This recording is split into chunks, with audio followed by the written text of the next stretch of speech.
Halo teman-teman, dalam video ini kami telah melakukan sesi wawancara dengan salah satu dari masing-masing pihak Bawaslu dan KPU terkait nilai-nilai Pancasila di negara kita yang juga berhubungan dengan pemilu di tahun 2024. Adapun anggota kelompok kami yaitu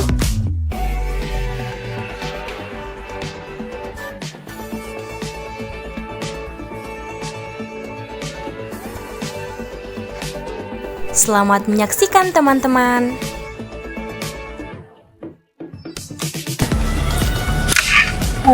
Kita mulai sesi wawancaranya ya Pak. Ya Pak, sebelumnya kita perkenalan dulu.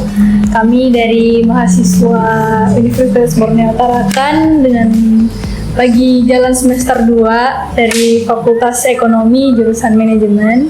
Di sini kami ditugaskan untuk mewawancarai Bapak selaku salah satu pihak dari KPU itu sendiri mengenai nilai-nilai Pancasila yang berkaitan dengan pemilu pada tahun ini. Ya, jadi dari kami sendiri nanti kami akan mengajukan beberapa pertanyaan untuk Bapak. Sekiranya Bapak boleh jawab dengan sudut pandang Bapak sendiri. Kalau boleh Bapak bisa perkenalkan diri dulu. Terima kasih adik-adik. Perkenalkan, nama saya Henry. Saya mengampu divisi sosialisasi pendidikan pemilih, partisipasi masyarakat, rumah lagi sumber daya manusia. Ada tiga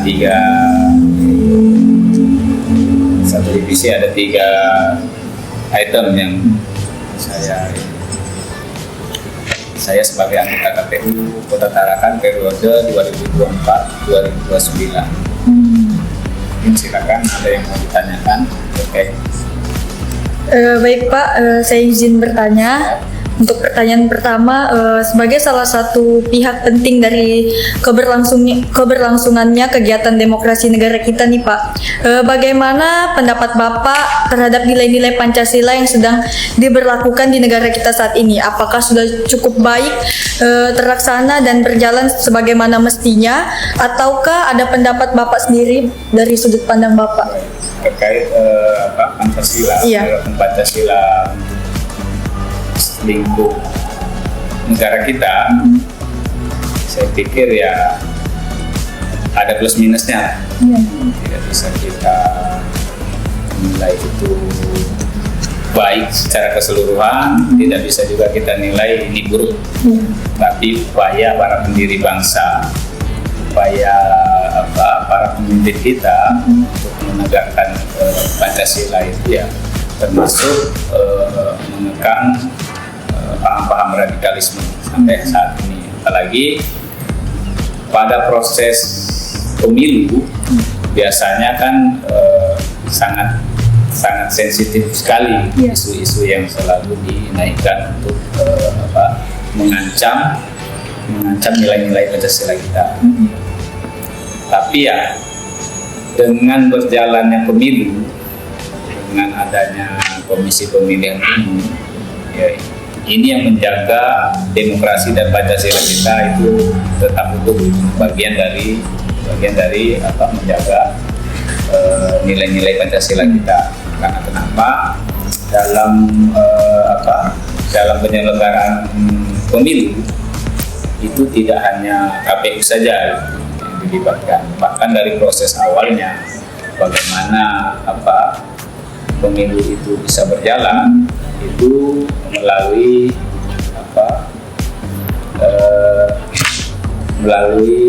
keputusan-keputusan, melalui diskusi-diskusi para akademisi, para aktivis, dan termasuk para anggota Dewan Perwakilan Rakyat. Sekarang maka terlahirlah PKPU misalnya, atau Undang-Undang 7 tahun 2017 yang mengatur tentang kepemiluan terkait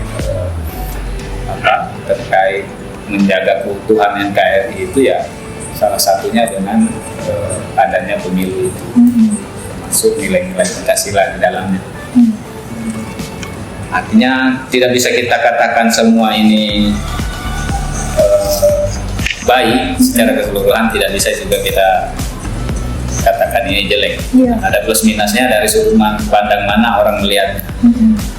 Kalau dari saya sendiri sih selama ini nilai-nilai Pancasila masih tetap teguh walaupun ada upaya-upaya untuk merongrong itu. Misalnya lahirlah terorisme dan lain sebagainya, ada apa segala macam. Sekarang kan sudah teratasi seperti itu. Oke, baik. Terima kasih Pak. Mungkin kalian Yang kedua ini Pak, kami itu bagaimana Bapak dapat memastikan bahwa hasil pemilu 2024 ini diterima oleh seluruh lapisan masyarakat sebagaimana dari upaya ditunjukkan sampai ini. Baik, pemilu kan sudah berlangsung nih. Segala upaya, segala bentuk protes dan lain sebagainya, dan sampai pada akhirnya pemilu terlaksana. Dan yang lebih kabar menggembirakan lagi, partisipasi masyarakat itu mencapai 80%. Artinya ini pemilu yang lumayan baik lah daripada pemilu-pemilu sebelumnya terkait partisipasi masyarakat. Karena kan yang menentukan pemilu ini diterima atau tidaknya oleh masyarakat itu dilihat dari partisipasi masyarakatnya, yang mau datang ke TPS dan menentukan pilihan. Mungkin itu singkatnya. bagaimana KPU mempromosikan kesadaran akan pentingnya Pancasila di kalangan pemilih muda yang mungkin kurang familiar dengan ideologi. Ya, kebetulan divisi Sosdikri, partisipasi masyarakat dan SDM itu, ini kan kita sudah selesai tahapan perekrutan pengurus yang di kecamatan, kemudian yang di kelurahan, ada namanya PPK dan PPS. Nanti ya masih lanjut kepada Pantali dan lain sebagainya. Nah, pendidikan untuk masyarakatnya itu melalui dari situ, dan ada juga kegiatan sosialisasi yang lain. Misalnya nanti kita akan menyasar kelompok-kelompok minoritas, kelompok-kelompok disabilitas, kelompok-kelompok komunitas-komunitas, baik itu kebudayaan, tokoh agama, itu nanti kita akan melakukan sosialisasi sampai pada mau tahapan ini, tahapan minggu tenang gitu. Kita akan terus gencar melakukan sosialisasi tentang pendidikan pemilih.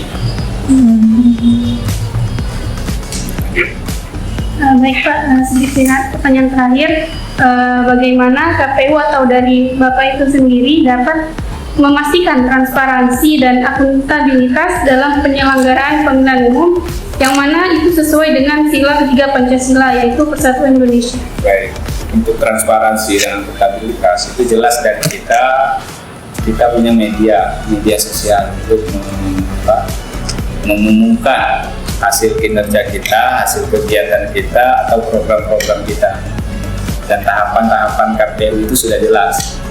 Ada tahapan persiapan, ada tahapan penyelenggaraan. Persiapan itu tadi ya masuk pada perekrutan dan lain sebagainya, nanti masuk ke penyelenggaraan, pencalonan sampai pada minggu tenang dan hari H. Itu tahapan penyelenggaraan. Nah, dari situ kita punya media center juga untuk bagaimana teman-teman wartawan bisa mengakses informasi dari kita. Ada grup WhatsApp-nya, kemudian ada tidak hanya itu, pengawasan yang di kita tidak hanya ada di Bawaslu, ada di KPP, ada pengawas independen nantinya untuk di hari H, ada pengawas yang lainnya, termasuk media yang mengawasi kegiatan-kegiatan kita. Artinya di situ komitmen kita untuk transparansi kegiatan, transparansi program kerja itu sudah ada di situ. Nah, bahkan untuk pelaporan kita tidak hanya diawasi oleh seperti Bawaslu dan lain sebagainya, bahkan dari pemerintah juga, lembaga pemerintah juga mengawasi tentang penggunaan anggaran kita. Teman-teman pun, aktivis pun boleh mengawasi dan mengkritisi kinerja KPU. Berarti semua kalangan diperbolehkan? Iya, Yang penting kan ada data dan aturannya. Dan pintu kita, kantor kita selalu terbuka untuk teman-teman yang kritis yang mau beri masukan untuk kinerja kita lebih bagus. Baik Pak, ini ada satu pertanyaan mendadak dari saya. Ya. Terkait pemilu tahun ini. Kan kita sudah lihat tuh banyak seperti yang Ya. iya, Perpres itu kan di media sosial kan banyak isu-isu yang Ya. beredar terkait entah Bawaslu bagaimana, KPU bagaimana. Nah, itu menurut tanggapan Bapak tuh isu-isu Ya, yang seperti itu? Itu saja, kita tidak bisa menganggap KPU ini baik semua orang, Bawaslu baik semua orangnya. Karena yang pertama ini banyak orang yang Iya. menyelenggara. Bahwa ada kekeliruan, ada kekurangan, itu pasti akan terjadi. Iya. Terkait juga dengan tahapan kita ini, orang di luar sana mungkin melihatnya ya penyelenggaraan pemilu itu ya di hari H saja. Padahal kita menyiapkan perangkatnya dari pusat sampai RI, sampai ke bawah, dari RI sampai ke bawah, itu memakan waktu. Kemarin kita baru selesai perekrutan panitia untuk kecamatan.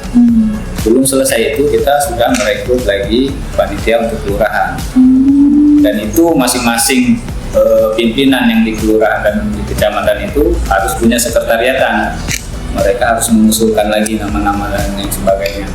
Kemudian mereka di BIMTEK juga dan lain sebagainya itu.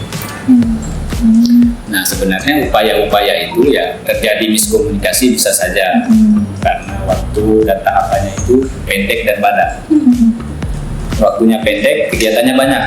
Iya. Ini untuk pilkada. Pemilu sama saja karena banyak kandidat, banyak calon yang harus diverifikasi ijazahnya dan lain sebagainya. Nah, itu tugas-tugas KPU. Ketika ada keraguan, ada laporan tentang ijazah, itu harus di cross check di mana dia kuliah, di mana dia sekolah. Walaupun dia mencalon di sini, dia kuliahnya di luar, kita harus ke sana memastikan bahwa memastikan bahwa ijazahnya itu memang betul-betul asli dan terverifikasi di sana. Jadi tugas-tugas KPU itu lebih bagus nanti adik-adik ya setiap divisi nanti tanya tentang kinerjanya apa, pekerjaan apa. Dari saya itu divisi tiga ini sebenarnya, 3 kegiatan dari pendidikan pemilih, partisipasi masyarakat, kemudian SDM itu tadi terkait perekrutan, BIMTEK dan lain sebagainya. Kalau gitu Pak, misalkan kan tadi Bapak jelaskan kalau setiap yang kandidat mencalonkan itu ditelusuri setiap jejak pendidikannya lah. Seumpama nih Pak, ada salah satu kandidat yang sudah ditelusuri dan ternyata ijazahnya itu kayak palsu. Kalau begitu berarti dari KPU itu bisa ini nggak Pak? Istilahnya bisa membatalkan kandidat tersebut dalam pemilihan. Iya, itu kan ada tahapannya tuh, pencalonan, pencalonan sementara, calon tetap. Nah, dari proses itulah, kalau masih di proses itu, dia kemudian terbukti, dia akan digugurkan dari calon itu. Tapi kan sekarang ini kan, ya taruhlah semua tahu lah kasusnya yang satu ditarakan itu kan, itu kan bukan kelalaian dari penyelenggara sebenarnya. Bukan cuci tangan ini, tapi memang sudah diverifikasi sampai ke lembaga terkait. Ini stempel asli, basah dan lain sebagainya. Dan tidak ada, kan ada tahapan tanggapan masyarakat. Nah, mestinya kalau ada yang tahu, mereka melapor ke KPU bahwa si A pernah mendapatkan kasus seperti ini. Nah, itu pentingnya tanggapan masyarakat itu. Nah, teman-teman mahasiswa kita harap setiap ada tahapan itu juga mengawasi hal itu gitu. Jadi bisa ngasih masukan ke kita. Tidak semua kita tahu. Dan, apalagi sumber daya manusia kita terbatas sekarang. Sekarang nggak boleh lagi ada tenaga pembantu. Jadi dipreskan gitu, ketika pilkada dipreskan, bahkan TPS nanti dikurangi, kurang dari setengahnya, misalnya tadi 1.000 jadi 500, di bawah 500 bahkan 400. Berarti memang Tantangan kita ke depan. ketat gitu ya Pak, sistem. Ya. Karena kan cuma pemilihan gubernur sama wali kota. Berarti memang partisipasi masyarakat ini membutuhkan. Iya. Peran mahasiswa, peran aktivis, peran teman-teman yang di organisasi sangat diperlukan.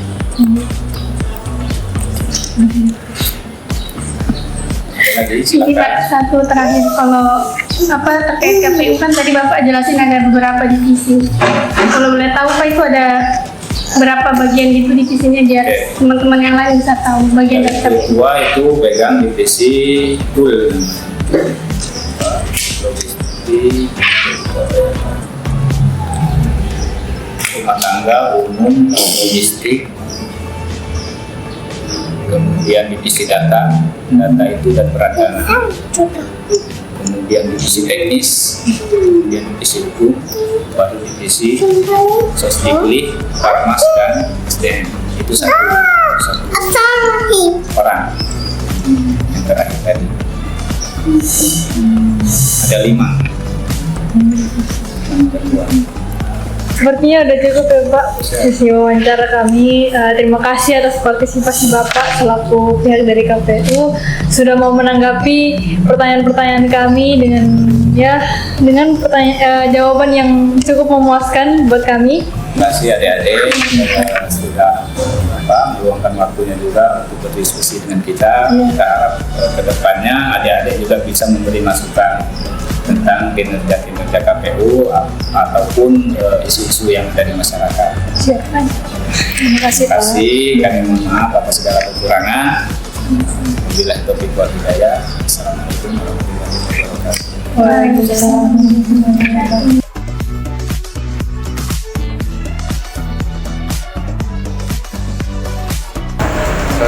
Untuk pertanyaan pertama Pak, bagaimana Bawaslu memastikan independensi dan netralitasnya dalam mengawasi proses pemilihan? Berarti itu ke Bawaslu ya. Ya, jadi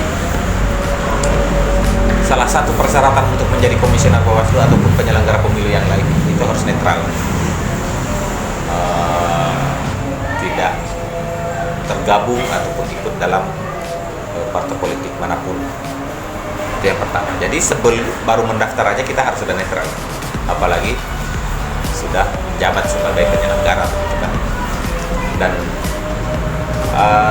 walaupun kerja-kerja kita memang betul di bidang politik begitu ya, tapi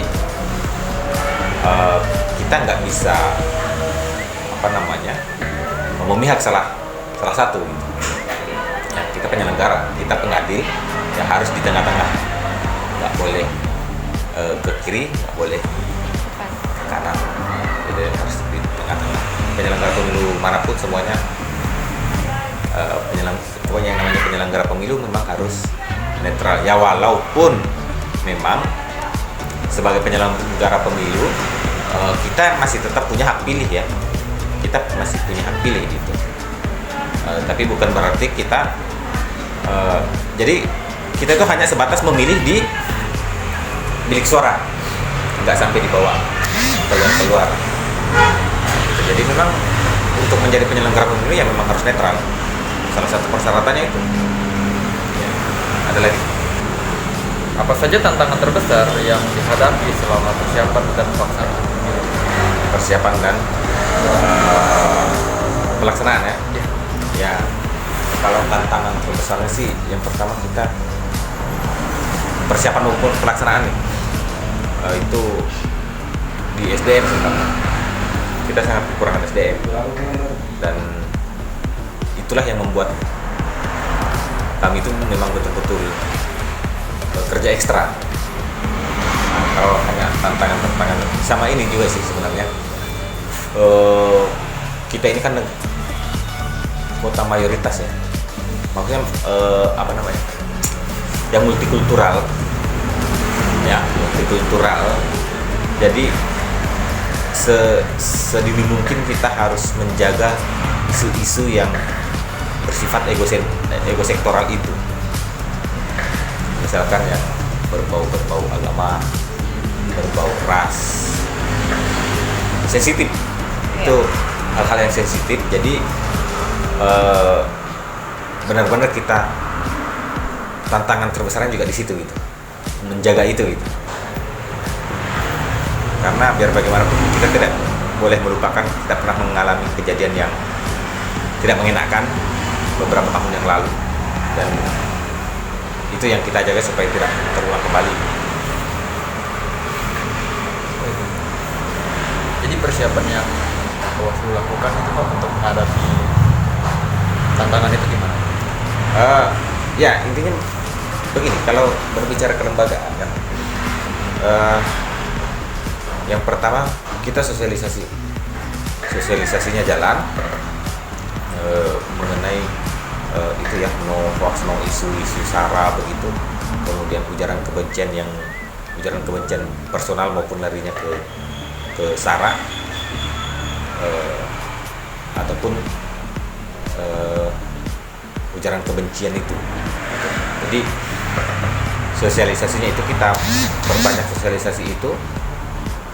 Kemudian kalau misalkan ada kedapatan, karena kan itu masuk ke pidana pemilu, pasti kita proses. Karena benar-benar kami menjaga yang itu, yang multikultural ini, bahwa yang paling penting adalah nilai persatuan dan kesatuan kita yang memang beragam ini, yang banyak ini. Ada tanggapan lain tadi? Kalau begini masalah yang pernah terjadi bisa dijelaskan seperti apa masalahnya itu Pak? Yang terjadi Yang pernah terjadi sebelum tadi Bapak bilang kayak tahun lalu. udah senang daerah Sensitif ya. sensitif bahaya. Oke, mungkin kita langsung ke pertanyaan 3 aja. Kalau anu tanya orang tuanya aja, apa yang terjadi di Tarakan di tahun 2010 kayak itu nggak salah. 2010 kalian belum lahir ya? TK. Hah? TK. TK. Tidak masih kecil. Jadi belum paham gitu kan sama. Misalnya saya 2010 itu sudah maba. Oke, jadi mungkin kita lanjutkan aja. Ya. Tanya aja orang tanya. Ada yang mau itu kan menyampaikan pertanyaan? Oh, ada lagi ya. Bagaimana Bawaslu menangani pelanggaran dalam pemilihan umum yang bertentangan dengan nilai-nilai Pancasila? Yang bertentangan, Dengan nilai-nilai ya bukan hanya yang bertentangan ya, ketika pelanggaran pemilu, tapi pada dasarnya sih semua pelanggaran yang bertentangan dengan nilai-nilai Pancasila, bukan hanya pelanggaran pemilu ya. Semua pelanggaran, semua yang sekiranya ketika menurut orang, oh salah itu, pasti itu bertentangan dengan nilai-nilai Pancasila, karena nilai-nilai Pancasila semuanya nilai-nilai keluhuran, nilai-nilai kebaikan, ya kan? Ketika yang ada yang menurut orang oh, salah itu atau nggak baik itu sudah pasti bertentangan dengan nilai-nilai Pancasila. Jadi kita fokus kepada jadi kalau misalkan dikaitkan pelanggaran yang yang bertentangan dengan, oh nggak perlu bertentangan, karena kalau sudah pelanggaran berarti itu sudah bertentangan dengan pelanggaran apapun itu kan. Nah, jadi kalau berbicara pelanggaran pemilu, penanganannya kan kita sudah ada, sebenarnya kita sudah ada rule, sudah ada aturan main, sudah ada relnya, kita tinggal jalan aja nih. Sudah tertata rapi proses penanganannya. Misalkan untuk tindak pidana pemilu itu diselesaikan di sentra Gakumdu. Sentra Gakumdu ini sentra penegakan hukum terpadu. Itu yang di dalamnya ada 3 lembaga, Bawaslu, kepolisian, dan kejaksaan. Itu yang khusus yang menangani pidana pemilu. Tapi kalau administrasi itu kita selesaikan di Bawaslu sendiri, seperti itu. Jadi sudah ada Perbawaslunya, jadi kita tinggal mengikuti yang ada di Perbawaslu aja. Jadi bukan atas inisiatif sendiri menyelesaikan pelanggaran. Oh ini inisiatif sendiri. Oh enggak boleh begitu. Sudah ada aturannya. Kita langsung lanjut ke pertanyaan keempat. Bagaimana Bawaslu bekerja sama dengan pihak lain seperti KPU dan kepolisian untuk menegakkan integritas? Ya, intinya kan semuanya itu intinya ada di komunikasi. Intinya semuanya ada di komunikasi. Jangankan hanya antar lembaga ya, yang dua orang pacaran ini ya, itu harus komunikasi harus jalan, kan gitu kan. Jadi jangankan antar lembaga, antar dua orang aja komunikasi menjadi faktor penting. Nah, kalau dengan KPU ya, karena kami memang sesama penyelenggara dan salah satu yang menjadi objek pengawasan kami ya memang di KPU, gitu kan. Jadi komunikasi kami dengan KPU sampai hari ini sangat berjalan baik lah. Kemudian dengan pihak-pihak terkait bukan hanya dengan kepolisian ya, bukan hanya dengan kepolisian, tapi dengan Kodim, Anandim, kemudian Kespangpol, kemudian Kejaksaan, itu komunikasinya baik. Apalagi kepolisian dan kejaksaan kan memang kita yang tergabung dalam sentra gakumdu itu tadi kan. Jadi memang ya, lagi pula kan ini masalah pemilihan ini kan bukan hanya tugasnya Bawaslu. Semua yang ada di dalam sistem kenegaraan kita, sistem berbangsa kita, semuanya punya perannya masing-masing. Kebetulan Bawaslu sebagai pengawasnya. Dan misalkan kepolisian dari segi misalkan keamanannya, dan TNI dari segi keamanannya, misalkan semuanya punya peran penting, semuanya punya peran masing-masing. Jadi komunikasi antar lembaga ini memang harus dibangun, dan alhamdulillah untuk hari ini di Tarakan itu sudah terbangun. Ada tanggapan? Mungkin kita lanjut pada pertanyaan yang terakhir ya. Bagaimana Bawaslu menangani kasus kelelahan yang dialami petugas pemilu hingga menyebabkan sakit dan kematian, serta bagaimana hal ini mencerminkan upaya Bawaslu dalam menerapkan nilai-nilai Pancasila, khususnya dalam menjamin keadilan sosial dan kesejahteraan bagi semua warga negara, serta menjaga integritas dan kualitas proses demokrasi.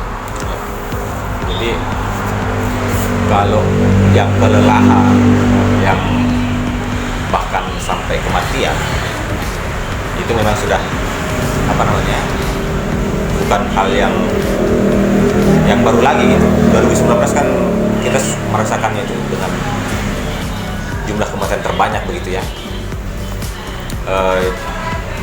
Jadi kalau dari segi teknisnya sebenarnya karena memang kan kerjanya Bawaslu memang sebentar. Misalkan di pengawas di TPS lah, khusus yang ada di TPS itu hanya 1 bulan. Tapi kan puncak-puncaknya itu kan di hari H itu gitu loh. Ya kan, puncak-puncaknya itu di hari H. Jadi kalau berkaca dari pemilu 2019 supaya tidak terjadi di 2024, kemarin itu kita sempat ada memberi multivitamin kepada petugas-petugas kita untuk mengantisipasi terjadinya yang kayak itu, kecapean, kelelahan, lalu kemudian berujung kematian itu. Nah, kalaupun misalkan sudah terjadi, contoh kecil barusan kemarin pimpinan dari RI datang memberi santunan kepada salah satu petugas kita yang kecelakaan kerja itu di Kabupaten Nunukan, sebesar berapa, 108 juta rupiah santunan. Dan itu salah satu bentuk kepedulian kita kepedulian kami kepada petugas-petugas kami yang ada di lapangan gitu. Artinya kami tidak menutup mata dengan kejadian-kejadian yang seperti itu gitu. Ya, kita tidak menutup mata. Terus apa lagi tadi? Panjang betul pertanyaan tadi. Bagaimana hal ini mencerminkan upaya Bawaslu dalam menerapkan nilai-nilai Pancasila? Nah itu tadi kan intinya penerapan nilai-nilai Pancasila, nilai-nilai ketuhanan, nilai kemanusiaan, nilai keadilan, nilai persatuan, dan nilai-nilai yang lainnya itu kan bermakna positif semua ya, baik-baik semua. Nah, salah satu contoh real, contoh konkretnya ya yang kayak tadi itu lah, pemberian santunan kepada yang mengalami kecelakaan kerja itu, bahkan yang meninggal juga diberi. Se-Indonesia ini banyak yang diberi kayak begitu, diberi santunan. Itu salah satu penerapannya, contoh penerapannya gitu.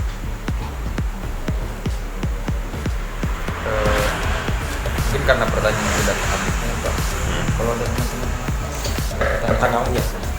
Tanya. Bebas aja. Berarti setiap ada kayak kecelakaan kerja, ada yang sakit, itu selalu dikasihkan santunan gitu ya? Kecelakaan kerja ya. Gitu. Macam kemarin juga di Tarakan ada petugas kami yang tabrakan pada saat turun melakukan pengawasan. Itu kita amankan untuk biayanya gitu. Nah, maksudnya memang yang itu menjadi salah satu bentuk kepedulian kami juga kepada petugas-petugas kami gitu. Nggak ada proses pembiaran kan, atau apapun namanya itu yang sekiranya bisa mencoreng nama baik lembaga gitu. Tapi kalau untuk Tarakan kan untuk yang meninggal kan belum ya. Ya mudah-mudahan janganlah. jangan sampai. Ya mudah-mudahan jangan. Maksudnya kan yang kejadian terbesar itu kan yang di 2019 itu kan. Kalau masih ingat, 2019 kalian kelas berapa itu? SMP kelas 3 kayaknya. Oh berarti belum terlalu aneh. 2019 itu pemecah rekor petugas penyelenggara pemilu baik dari KPU maupun dari Bawaslu yang banyak meninggal itu. Karena faktor kelelahan itu kan. Bayangkan 5 surat suara dihitung yang hari itu juga harus selesai, berarti kan tidak ada istirahat. 2 hari 2 malam itu berarti kan 2 hari 2 malam nggak ada tidur, nggak ada istirahat. Itu kalau untuk pemilu. Kalau untuk pilkada kan pemilihan 2024 ini kan enggak kan, karena kan yang kita hitung kan cuma 2, cuma gubernur, 2 surat suara aja kan, cuma gubernur sama wali kota aja kan. Jadi Bawaslu itu kerjanya cuma dekat pemiluan doang atau hari-hari biasa tuh ada kerjaan lain gitu Pak? Kita ini kan lembaga hierarki ya, kita lembaga negara. Bukan hanya di saat setelah mendekati pemilu. Pasca pemilu atau pasca pemilihan nanti tetap ini lembaga tetap berjalan sesuai dengan aturan-aturannya yang memang sudah ditentukan. Ini loh fungsi pokoknya ada. Jadi kalau masalah fungsi pokoknya mungkin teman-teman biar bisa merangsang membaca ya, buka aja di Undang-Undang 7 tentang tugas wewenang Bawaslu provinsi maupun Bawaslu kabupaten kota. Itu jelas di situ. Bener nggak kalau tugasnya Bawaslu hanya sebatas pemilu? Nah, nanti terjawab sendiri setelah baca di situ. Ada lagi? Pak, mungkin karena udah nggak ada pertanyaan dari kawan-kawan kita Ya, closing statement ya. Closing statement dari saya. Oh ya. Ya, intinya begini. Untuk saya serukan kepada teman-teman semua yang apa istilahnya Gen Z. Gen Z ini yang bisa juga saya bilang sebagai pemilih pemula karena baru sekali memilih kan. Oh ya, barusan nih Pak tahun ini. Hah? Baru sekali kan? Baru tahun ini. Ya, yang kemarin kan pemilihan presiden itu. Nah, pemula pesan saya, jadilah pemilih yang cerdas ya, bukan hanya untuk di pilkada nanti nih, tapi pemilu pilkada dan seterusnya itu. Jadilah pemilih yang cerdas karena begini, suara orang yang memilih karena dia menganalisa, misalkan ini sih ini siapa sih, bebet bobot bibitnya, track recordnya seperti apa sih, kesehariannya di masyarakat seperti apa sih, itu kan salah satu contoh-contoh yang menganalisa, dibandingkan dengan suara orang yang memilih karena dibayar. Orang yang dibayar itu nggak berpikir nih, ya kan, nggak berpikir, jadi kayak kebo aja gitu ya, dicolok hidungnya, tarik di sini, ngikut gitu. Nah, itu sama-sama dihitung satu, bukan berarti yang memilih ini tadi memilih karena analisa tadi itu karena dia memilih karena analisa akhirnya dijadikan suaranya 10. Enggak, tetap sama-sama dihitung satu. Nah, jadi suara teman-teman semua ini sangat berharga. Kenapa saya bilang berharga? Karena menentukan arah khususnya kota Tarakan ya, di Tarakan kita ini 5 tahun ke depan itu akan seperti apa. Itu tergantung dari pilihan teman-teman semua. Nah, jadi makanya saran saya, jadilah pemilih yang cerdas. Pemilih yang cerdas dan mencerdaskan. Apalagi teman-teman ini mahasiswa. Mahasiswa bukan mahasiswa. Mahasiswa. Jadi apa istilahnya tuh? Tri perguruan tinggi apa? Tridharma. Tridharma perguruan tinggi, masih ada yang ingat nggak? Buka-buka lagi. Itu Tridharma perguruan tinggi, pengabdian, salah satunya pengabdian. Mungkin salah satu bentuk pengabdian sebagai mahasiswa ya, ikut mencerdaskan itu. Gak usah jauh-jauh deh, mencerdaskan cukup di lingkungannya aja dulu, di circle pertemanan. Edukasinya nggak perlu yang di dalam hotel, di dalam ruangan ber-AC, ada narasumber, profesor, dokter dan lain sebagainya. Kemudian ada pesertanya, kemudian ruangan acaranya wah, nggak perlu yang gitu. Di warung-warung kopi, sambil ngafe, duduk-duduk dengan teman-temannya, dengan circle-nya, ngobrol yang berbobot. Kan itu mengedukasi, ya kan? Mengedukasi itu bukan hanya di acara-acara formal. Yang lebih menyentuh, yang lebih efektif itu sebenarnya yang non formal itu. Ngobrol di warung kopi atau di kafe warung kopi lagi. Tua banget ya. Kafe. Sekarang kan kafe ngobrol di bios, ya di coffee shop gitu. Ngobrol yang berbobot lah. Karena kita sebentar lagi menghadapi pemilihan, ngobrollah, singgung-singgung tentang pemilihan. Tularkan ide-ide positif kepada circle kalian, kepada keluarga kalian. Itu saran saya. Nah, kemudian yang selanjutnya, tagline ya untuk pemilihan 2024 dari kita: no money politik, no hoax, no isu sara, no ujaran kebencian. Ya. Semoga teman-teman bisa membantu kami dalam menyuarakan itu, gitu ya. Karena kalau hanya Bawaslu ya sampai mana sih, ya kan? Sambil sosialisasi, sambil melakukan tahapan ini kan, apalagi kalau sudah tahapan berjalan itu kan kami fokusnya sudah di situ, sosialisasi sudah ditinggal, gitu. Kita fokusnya di tahapan. Nah, teman-teman inilah yang agent of change-nya. Ya, agent of change itu jangan hanya sebatas sebatas slogan ya, tapi benar-benar bisa dimaknai secara nyata, secara fakta, dan dalam bentuk perlakuan. Kalau hanya sebatas agent of change, gampang lah disebut agent of change. Tapi dari segi perlakuannya kan nggak ada, ya sama saja nol, minus malah.